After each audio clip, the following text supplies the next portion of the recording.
I now recognize Mr. Hamadeh for 5 minutes for his questions.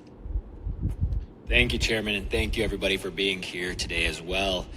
And Mr. Smith, I appreciate your bolo tie. I think that everybody knows you're from Arizona with that tie. I don't think I could wear that here in Congress, but I don't think it would turn out too well, though. Mr. Smith, in your testimony, you mentioned your support for the Expanding Access for Online Veterans Students Act, stating that the current VA policy creates an inequity of penalizing students who take classes online.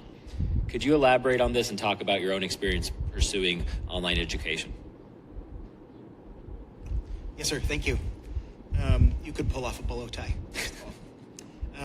So when I was in my bachelor's program, I ended up going online for the second half of my business administration degree. And the first semester that I was on that online program, we, as a family, my wife and 2 children, suffered some pretty major cuts to what our finances could, or what we could cover, right? Because we were only getting 50% of what the GI Bill offers, and because of that, it was a tight semester.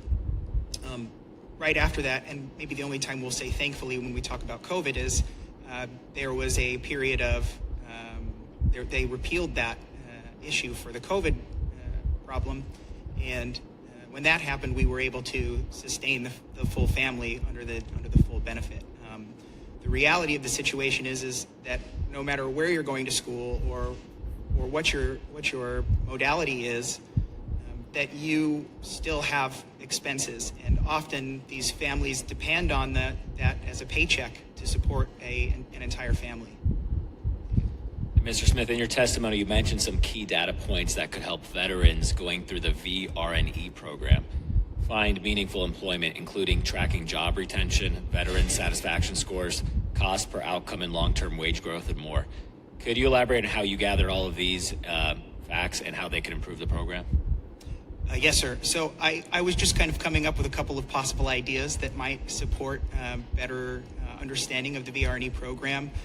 And I felt that they kind of captured one of the most important aspects of this, which is how great is the employment they're getting after their degrees are done. Are they getting jobs in the career fields that they want to be in? Are they seeing the results that they needed to see from the program? And is VRNE successfully facilitating those handoffs into those careers that they wanted to be in the first place?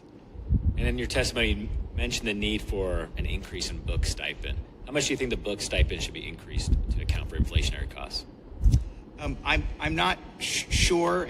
I'm not too great with numbers as my Eller degree should say it is. But the recommendation of $1,400, it sounds like it keeps up with the 2025 inflation rate and would probably be very helpful with regards to supporting all of the expenses of books and things that are not covered by tuition and fees.